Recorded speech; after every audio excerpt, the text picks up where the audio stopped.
இப்ப திமுகவை இப்ப எப்படி நமக்கு கற்பிப்பாங்க தெரியுமில்ல, திமுக வரவேற்றப்படாது, ஒழிச்சு பண்ணணும், வாங்க நம்ம எல்லாம் ஒன்னா நிப்போம்பாங்க. திமுக இந்த குழு இருக்குல்ல, இந்த கூட்டம் சொல்லுவோம் பிஜேபி வரவேற்றப்படாது, வாங்க எல்லாம் ஒன்னா நிக்கலாம் அப்படின்னு.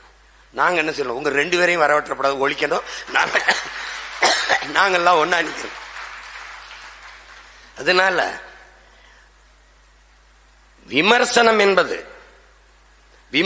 என்பது வெறும் சொற்கள் தான், நம்மை காயப்படுத்தும் கற்கள் அல்ல.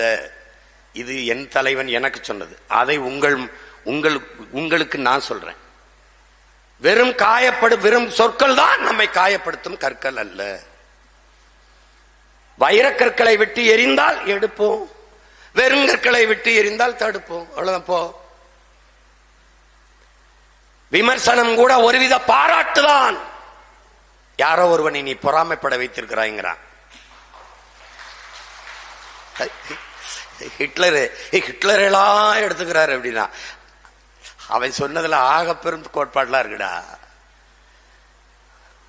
அவன் என்ன சொல்றான், வரலாறு என்பது கடந்த கால செய்திகளை சேமித்து வைக்கிற ஏடு அல்ல, அது நிகழ்காலத்திற்கான அடித்தளமும் எதிர்காலத்திற்கான உயிர் தொடர்பும் ஹிட்லர். இதை ஏற்கிறதா இல்லையா?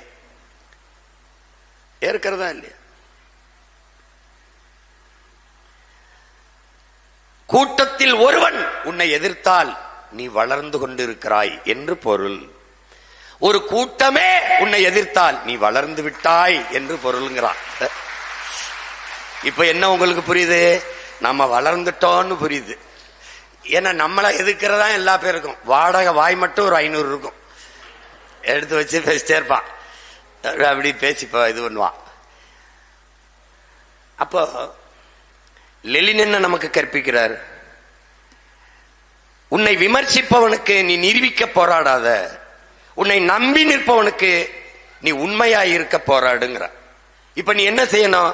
நம்மை நம்பி 36 லட்சம் மான தமிழ் மக்கள், நல்ல அரசியலை, நல்ல ஆட்சியை விரும்புகிற மக்கள், கணக்கில்லாத பணம், சாதி மத உணர்ச்சி, சாராயம் எல்லாவற்றையும் கடந்து 36 லட்சம் மக்கள் நமக்கு மதிப்புமிக்க வாக்கை தந்து இந்த எளிய பிள்ளைகளின் கட்சியை அங்கீகரிக்கப்பட்ட 3வது பெரிய கட்சியாக மாற்றி இருக்கிறார்கள் என்றால், அந்த மக்கள் நம்மீது வைத்த நம்பிக்கைக்கு உண்மையா இருக்க நீங்க போராடுங்க.